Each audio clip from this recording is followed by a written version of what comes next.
Hello everybody and welcome back to Vet Chats, where we help veterans share their awesome stories and keep positivity going throughout the veteran community. I hope everyone had a great weekend, and I'm really excited to announce our guest tonight. Her name is Dr. Marcie Davis. She's Captain, U.S. Army, retired. She served 13 and a half years, first as enlisted, and then she got commissioned to be an officer.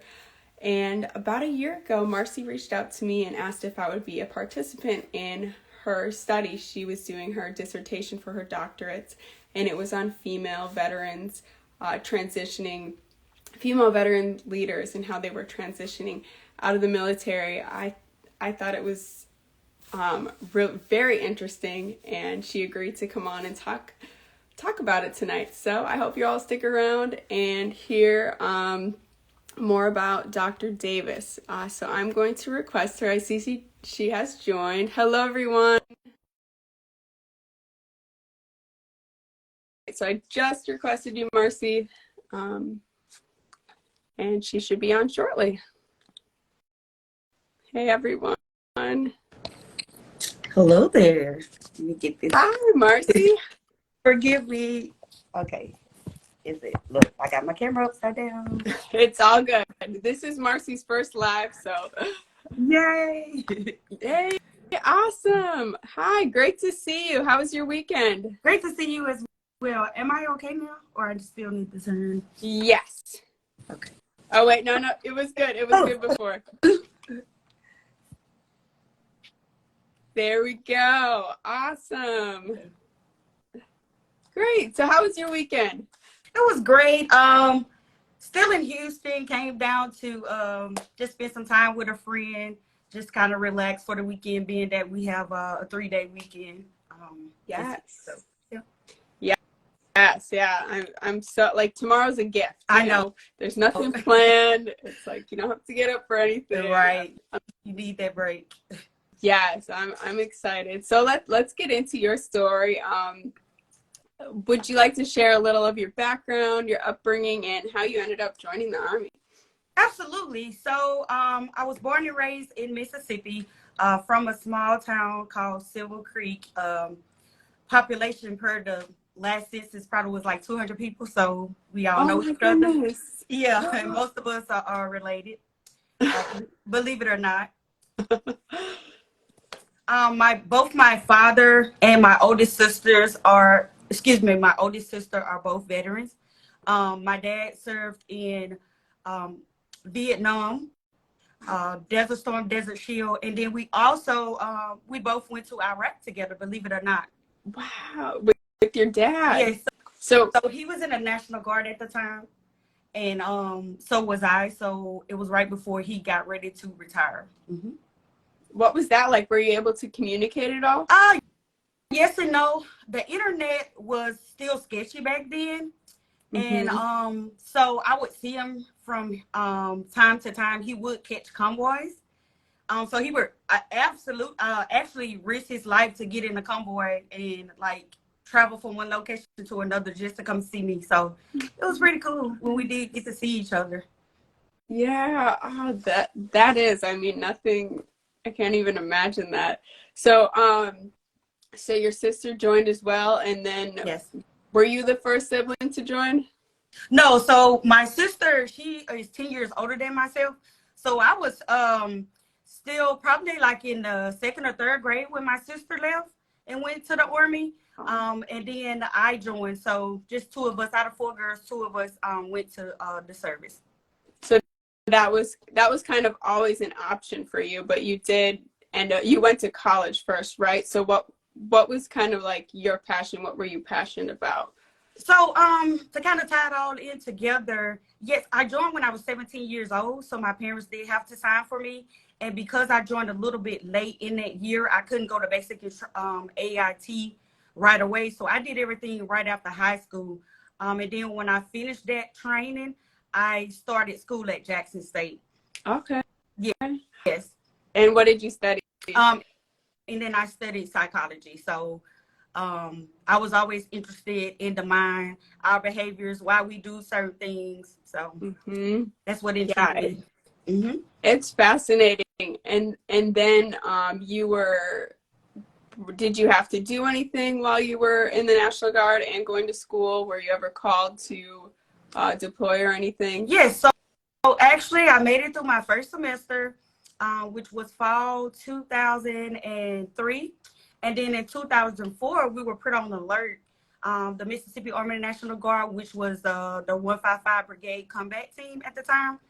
And so we were put on alert that we would be deploying. And so I ended up mobilizing to Camp Shelby in Hattiesburg, Mississippi, September of 2004. And then I went to Iraq January 2005. And so you joined knowing that that was a probability of deploying. What was it? I'm sorry. Or, oh no, did you think there would be a probability, or how did you feel about that? I knew, but it's one of those things where it won't happen to me, you right. know, kind of thing. Or, you know, I'm young. This is the National Guard. And I joined July 13th, 2001. So it was right before 9/11. Oh, so wow. I did know, but I didn't know because I didn't know what our world would be up against. Yeah, that was right before. So yes. And so what was that deployment like for you? Because you were enlisted at the time, correct? Yes. It was very hard. Not gonna lie, long days, short sleeping spans. And if I could recall back to your memory and everybody else's, that because I was deployed with the Mississippi Army National Guard, that's the same year that Katrina happened. And even though I had been medevac out that same time that year, there were so many different parts and elements were going on. So our brigade as a whole just experienced so many different catastrophes and issues. And yeah, I just mentioned, so I was medevac out of Iraq because of an issue with my kidney. So that made it even much harder on me. Plus, it was my first deployment. I actually turned 21 in the desert. So yeah, it was new for me. It was so new. Was there I know this might be touchy, but was there a lot of like Red Crosses that came through messages, because you know that was close, like Hurricane Katrina was close to those you deployed with?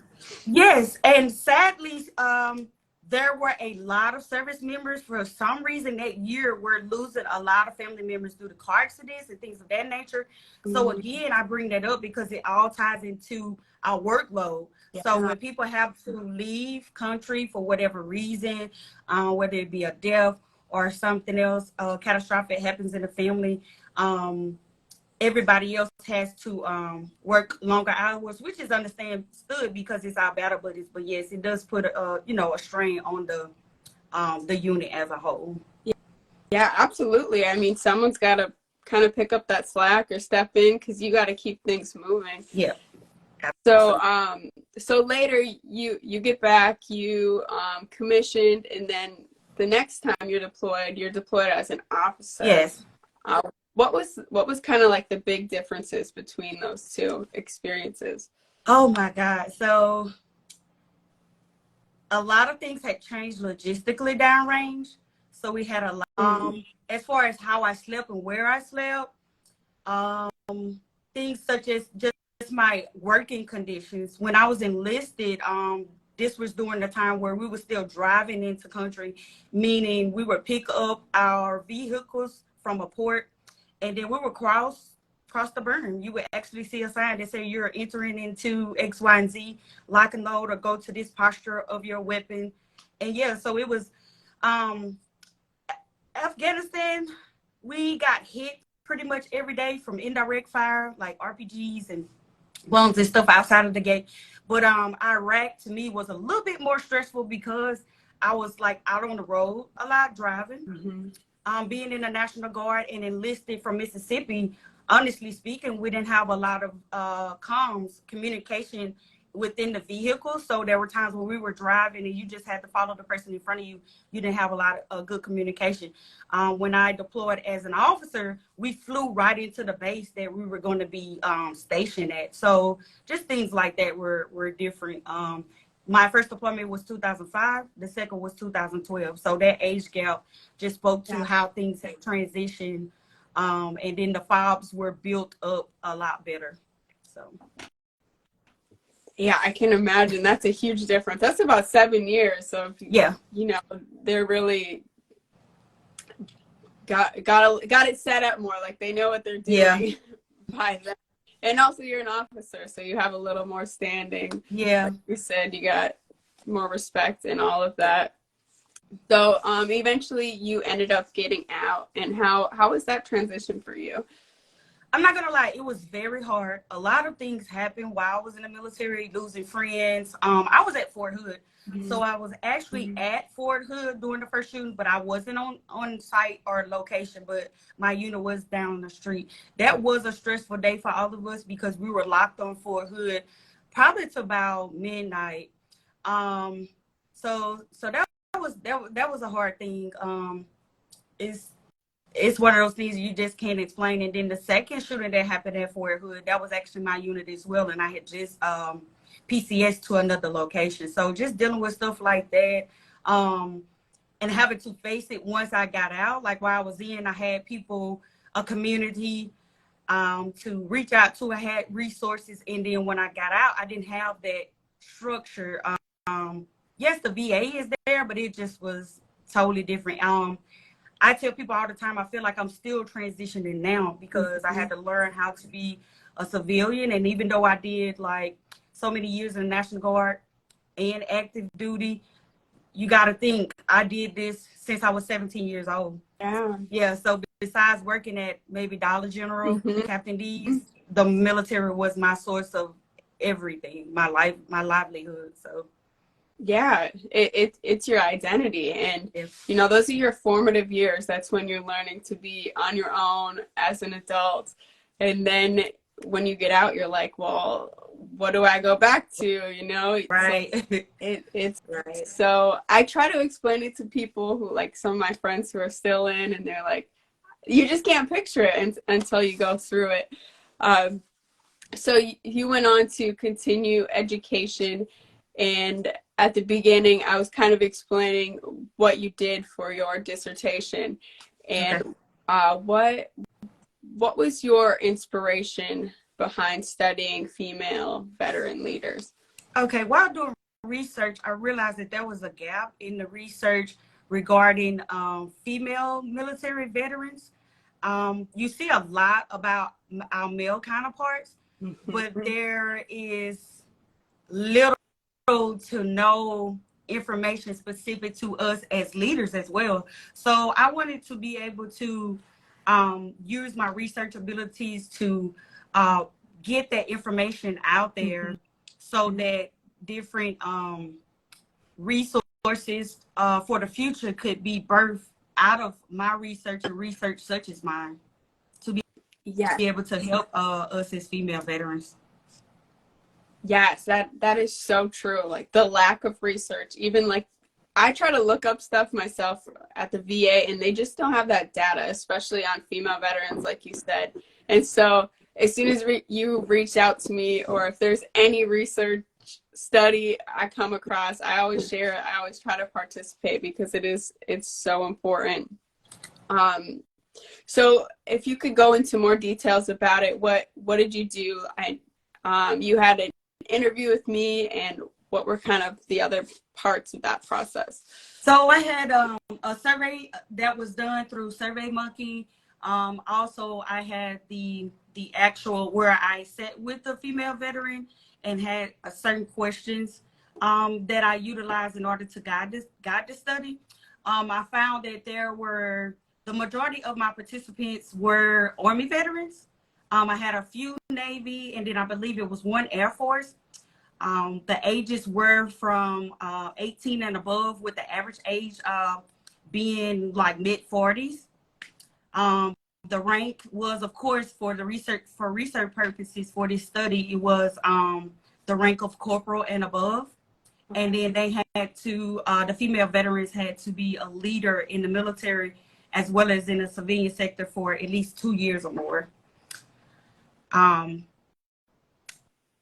as far as like the strengths and weaknesses, and what was found, that seemed everybody was like resilient, no matter what was experienced inside and outside of uniform. Everybody had some type of hope at the end of the day that things would get better and that they could start anew and just evolve with the experience and the skill sets that they had in the military. So that was very enlightening, to say the least. Yeah, like everybody was, positive and found some type of inner strength to endure. Yeah, that is, especially because as female leaders, it's a lot more complex, I feel like, than males, because there's always like, I don't know. Did you find anything about that? Like what were like their struggles as being a leader in the military? So sometimes you probably can relate to this, as many can. So when you come in, when I say come in, when you present yourself, if you're tough and you want to hold the standard, be a standard barrier, people may call you a female dog or attach other names to you, or say you think you're this or you're that, or you're too much of this. But then in the contrast, on the other hand, if you don't, and you don't have an identity of who you are as a leader, people will run over you, run circles around you, and then you'll still get talked about. So it's like finding that balance of knowing who you are, being self-aware, and just leading from the front, but leading from a place of, being confident and knowing what we're up against, and our history as women being leaders in the military. It just has really evolved. So just knowing that, it makes you feel a little bit, better, even though you experience people that go up against you or think you don't know something because you're a female. Yeah, definitely. You're challenged a lot more. Yeah, exactly. And so more personal question, where did you get your leadership style, or where did you find your best leadership training that has helped you? I would say from my upbringing, watching my father, watching my mother, just coming from a Christian background, raised in a Baptist household. Also, not just from a religious standpoint, but just building off of what I see others do and who I want to see myself, what I want to see myself look like.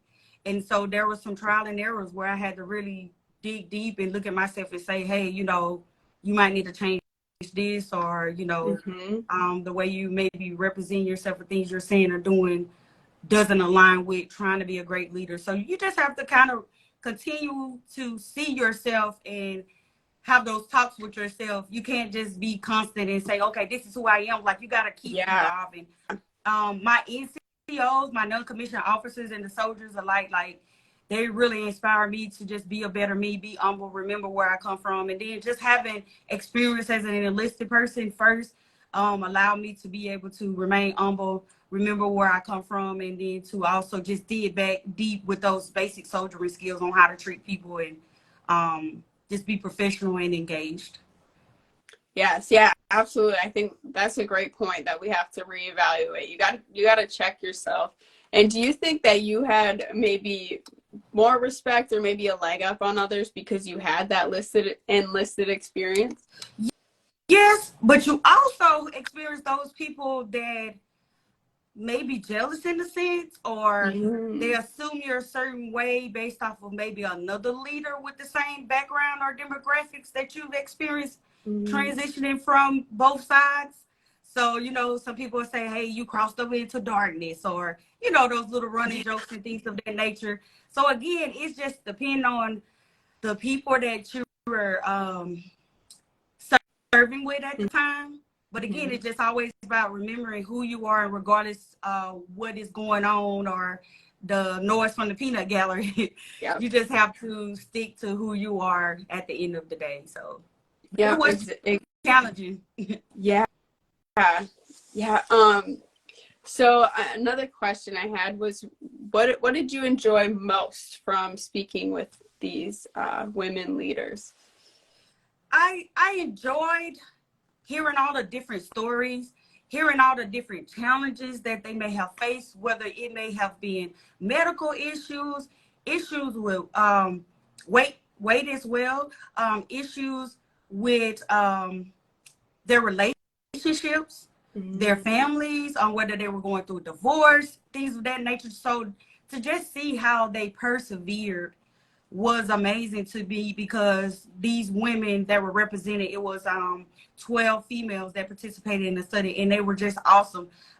Many different backgrounds, and then just many different footprints. I always tell people no two veterans are ever the same. Everybody has their own footprint, their own experiences. So what was just most interesting to me was just the quality of people that they were, the things that they had accomplished. You know, I had sergeants majors, I had just all different types of ranks and caliber of people, whether they excelled in their civilian life, with their own businesses. You know, it was just amazing to see how they flourished even after getting out of the military, just using those skill sets to just be great women. Yeah. Did you notice any common threads between these women? Was there anything that something that we'll start with this. Did they all seem to have, like, when they transitioned out, like, kind of like that was their lowest point, or like really hard time during that first year? Some of them I would say so, that they reported issues with weight, sometimes issue with intimacy and sex, sometimes even with drugs and alcohol, trying to cope, maybe using sex as a means, especially if they were struggling from military sexual trauma, things of that nature. So yeah, that was also a theme that came up, was like the history of military sexual trauma, sexual assault. So yeah, unfortunately, that happens within our ranks, and so that was one of the biggest things that came up. Yeah, definitely. My friend just sent me an app today. The VA has an app. I'll have to, like, share more about it, but it's called Beyond MST, and it's to kind of it's got like a few different programs that you can follow. I thought that was pretty neat today. I have to look more into it, but awesome. yeah, it is a struggle, especially with women. I mean, when you're studying women, it's got to come up. It's like almost 50%. So yeah. What did you think was going to happen, and what actually happened when you started the study and then after?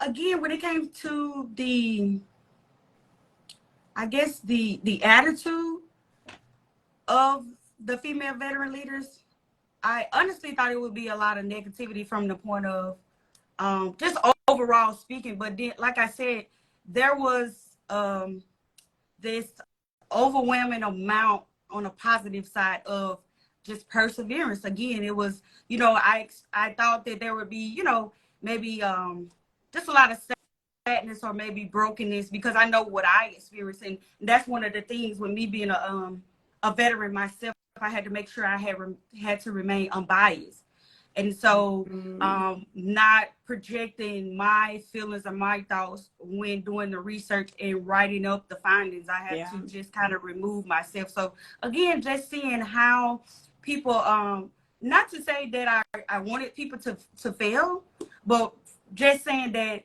I just thought that it would be a lot more of the thought of just things being bad, but everybody had a great outlook on it. Because, sometimes we could just kind of get in the dump and just like, what did I do? Why did I leave the military? Because now I don't have that leg of security anymore. But then these women found it within themselves to say, hey, if I was able to do X, Y, and Z in the military, or to raise my kids alone, or to go through this divorce, or experience death or cancer or whatever, then I can do this. So just having that, I'm getting chills thinking about it, just as a female veteran, knowing that, hey, we are women, we count, we matter, we are just as important as our male counterparts, and we can do this, So just being reassured that even myself, within all the trials and tribulations that I have since leaving the service in 2015, that, you know, regardless of what you may be up against, I can say that there are a lot of greater resources, even just like yourself, how you're sharing on your platform. So just seeing that, you know, there is hope for us as far as transitioning and being represented as women. So Yes, yeah, there's so many times when like I interview people and I'm like, you know, they just have spun it around and just, you know, really channeled that like bad energy, like that anger, and are doing something great with it. And you know, it's amazing. It really is how resilient. absolutely. Mm-hmm. And so when you were like doing this research, did it ever like spark any new questions you had, or what is something that you didn't think that you would learn?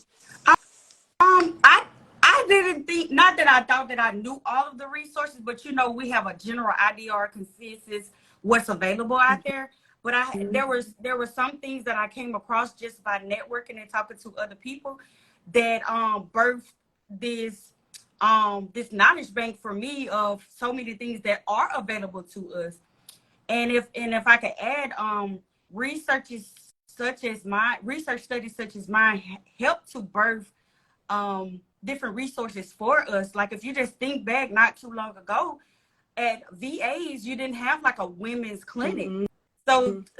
So that was awesome to see, like how research, like I'm little old me, I'm just one young black girl from Mississippi, you know, what's my research gonna do? But then when you think about it, you're like, wow, like something as simple as my study can help birth different resources and tools for us to be able to have a better future. And I'm just so excited to see what's to come. Yes, yeah, and kind of going off of that, who have you shared with and reached out to you or used it or planning to use it?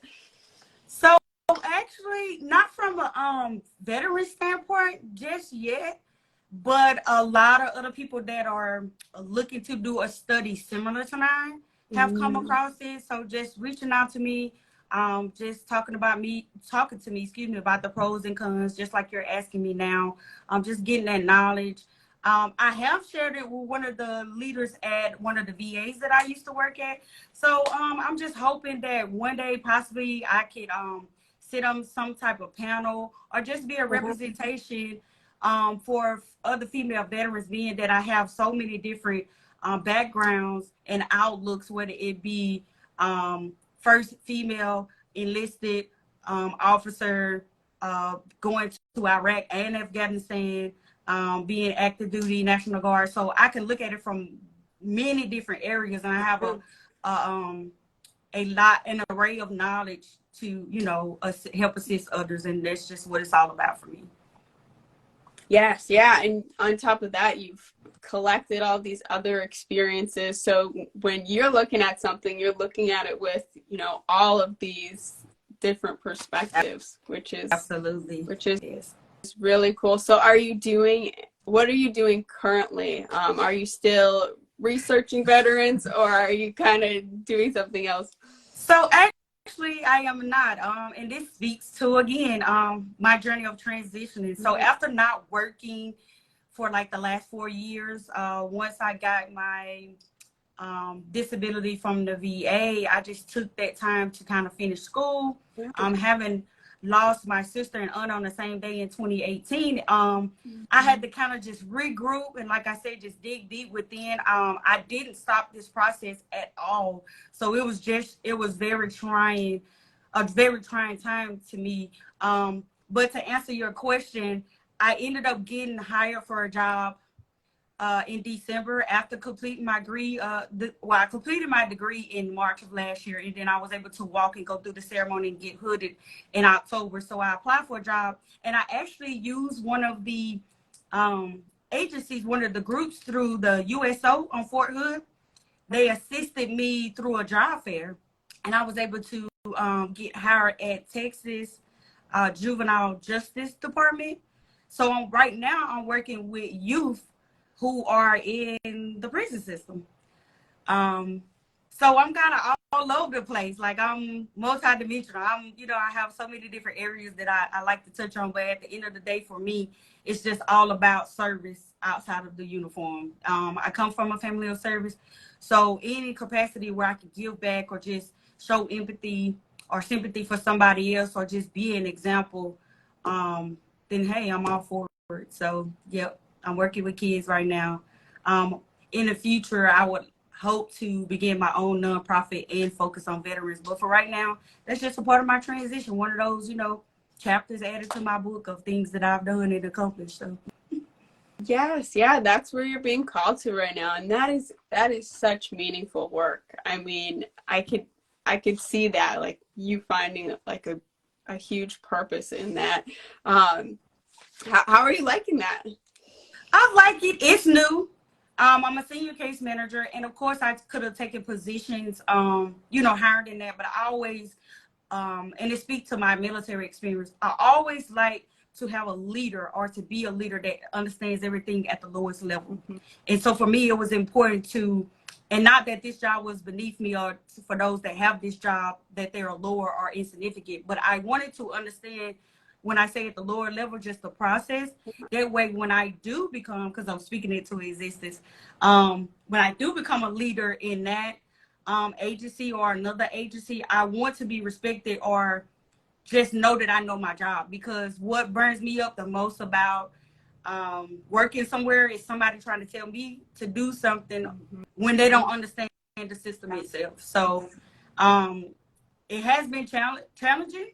But I'm up for the, hey, I'm a veteran, so I've been through so many other things. So I'm up for the challenge. It is something to see, those youth every day. And I work with girls ages 10 through 16, and these are babies that have, experienced a lot. So. Oh my goodness, yeah, wow. That is great leadership advice. I think you could, do something. You are doing something. I mean, just being in these girls' lives, I can tell it's so beneficial because you're going to instill in them all your knowledge, all your leadership. You're going to inspire them to do something like what you did and are doing. So that's really awesome. That's great. So if you were to do a nonprofit, what you'd focus on? Female veterans, and what kind of have you thought about, like what you want to do? So I do want to help all veterans, and I'm still kind of brainstorming to see how this would work or what it would look like. But I do want to provide like a safe haven, some type of network where we can share, as well as I have an idea of mobile showers. So I'm still just thinking through, because we have a population of especially female veterans. You see it all the time. I saw it a lot when I lived in Atlanta and I worked at the Atlanta VA.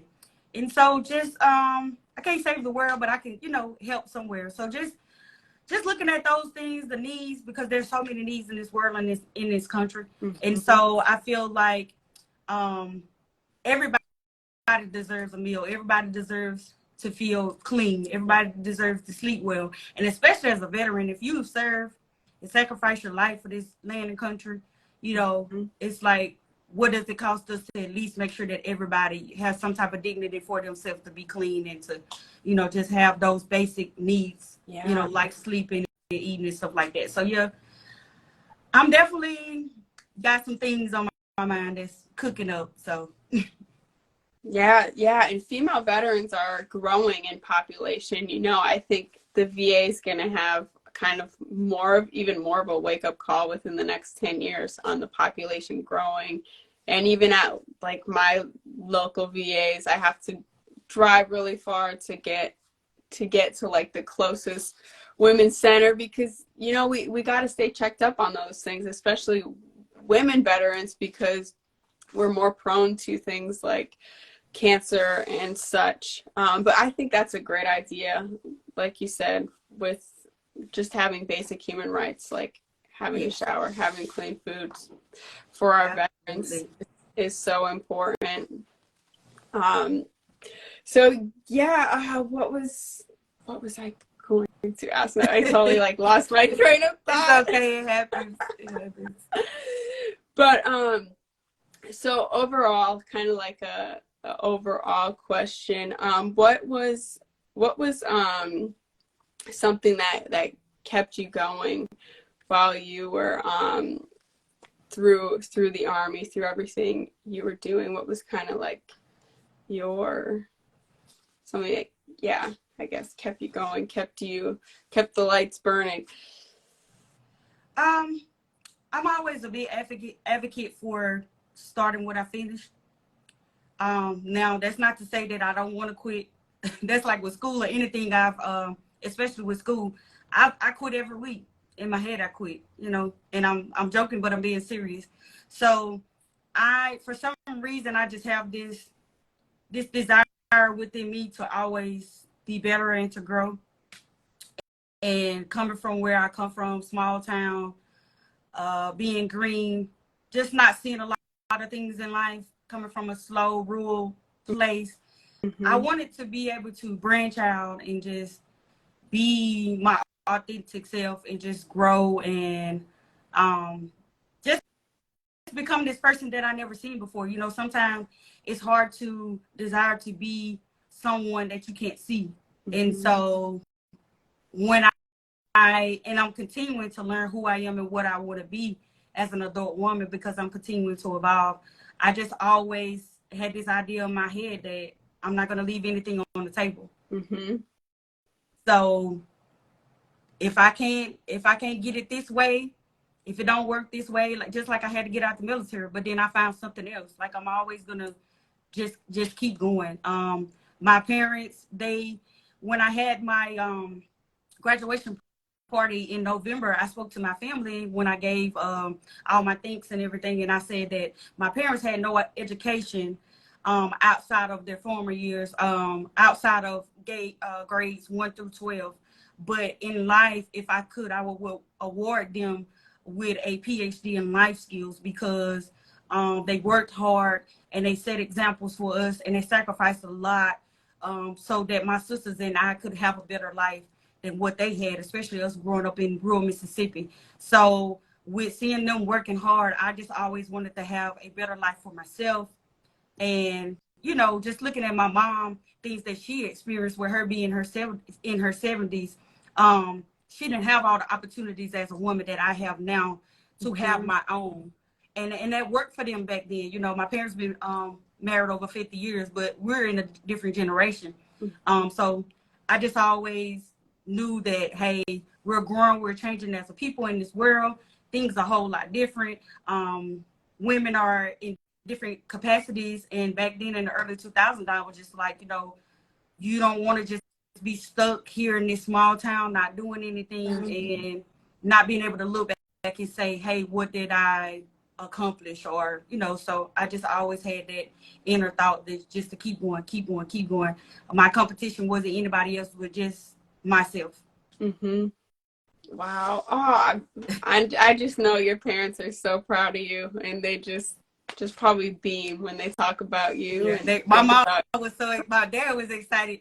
He did, he's a Vietnam veteran, and he kind of, declining in his thought process. So he kind of just, just chill. But my mom, she's realizing what's going on. My daddy, he kind of like, he ain't really understanding the whole, he just know that his daughter did something good. So he was just like, oh, I'm proud of you. And my mom was proud. And it was just amazing to, experience that. So, and to allow my parents to, be alive to see their youngest child, accomplish something, it was amazing. So. Yes. So you've really been grinding the past since you turned 17. You've been, pedal to the metal. You've been going. How do you, maintain good mental health, and how do you, because that's a lot to put on yourself. Again, my faith. Sometimes, and I'm always about being transparent. Sometimes it wavered. It did. Sometimes you get low, you get whatever you believe in, sometimes you can't get past what you see, what's in front of you. And so in my faith, can't speak for others. And that's why I always go back to my faith, because it is one of my foundations that we walk by faith and not by sight. And a lot of times you can't even look at what's ahead of you, because right then it might be something bad and you don't know right behind it could be something good. But if you just get stuck at what's right in front of you, then you will never be able to move forward to what is great. So there were some times that I wanted to just throw in the towel and be like, just whatever comes, just go by the seat of my pants. I don't care, whatever. And I tell myself that, but then I have to kick myself in the butt and say, hey, you got this, that self-talk. I failed at one of my courses 3 days before graduation. I have so many testimonies. And it was to become an officer. And I failed Nightland now. They had just removed the allowing us to use flashlights. And so even though I'm from Mississippi, even though I'm used to being in the woods, the brush that's in Washington State is so different. So I'm making a point here. And when I failed, I had to come home, and all my peers at college, people, hey, Marcie, I know it's time for you to graduate. Did you graduate? And I had to tell people I failed. And so I was in the room, and we had a family reunion, and I didn't even go to the event. I'm back there in the room crying, just soaking or whatever. And I came out, and my dad said, and he's not really emotional, he was like, what you down about? Like, what's in your pocket? Like, what's rocks in your pocket? Like, what's heavy on you? And I was like, I failed this and that. He was like, well, any time to fail, this is it. This is the time to fail now. But I didn't realize that failure would set me up for so many other things. And so even though it hurt me, along with many other things in life, it birthed in me the will to keep going even when I'm up against something, and then just facing yourself and just seeing yourself, and don't let other people condemn you or make you feel less than, because if you don't have failures, it's going to be hard to be successful, because you got to come up against something sometime in order for that path to be made straight and narrow, so. Yes. Yeah. It's like they say, when one door closes, another one opens. It's so hard in the moment, especially when you've been working towards something like that, and then you get there and you fail, and you already kind of planned on telling your family, telling your friends, like calling them after, like, I did it. And then when you don't meet that bar, it's like the biggest slap in the face. But you're right. If you can stop for a second and think about there's more to come. You're young, or any point in your life, it's gonna be a lesson. What do they say? It's either a lesson, I know what you a blessing, or what's the last one? Anyone on the chat? I know what you're talking about, but I can't even recall it. Yeah, I thought it would just roll off my tongue. I know, right? I know, right? And then I was like, oh, wait. Yeah, it's okay. We get the gist of it. Yeah. So, well, I want to thank you so much for coming on here tonight and sharing everything. I want to thank everyone on the chat for joining, or if you're re-listening to this on the podcast or on the YouTube, thank you so much. It's been great. And Marcie, do you have any parting words or anything last you want to share? I just thank you for this opportunity, and I would just like to say to any veteran that see this, especially female military veterans, there are resources out there. Again, no two veterans are alike. There's a network of people out there ready to help you. Just keep going. Don't stop. If doors close in your face, go knock on the next one. Go to the window. Go knock on the window. And then also, I know it's hard with us dealing with things from PTSD, military sexual trauma, whatever. But find that one friend or that somebody that supports you, and appreciate them, love on them. Because had I not had a network of people who believed in me and saw the best in me and wanted me to transition and be okay in my mind and mentally, I probably would have, gone down a different path in my life. So I just network with people, because I do understand and know how hard it is sometimes to get back out there and show yourself in this world. So just take one day at a time, and it's just go for it. I say just go for it and just continue to see yourself, look deep within, and know that you got this. Yes, absolutely. Great parting words. Thank you so much, Dr. Davis. And I hope you have a great week. Thank you. You as well. Thanks. Bye, everyone. Bye-bye. Bye-bye.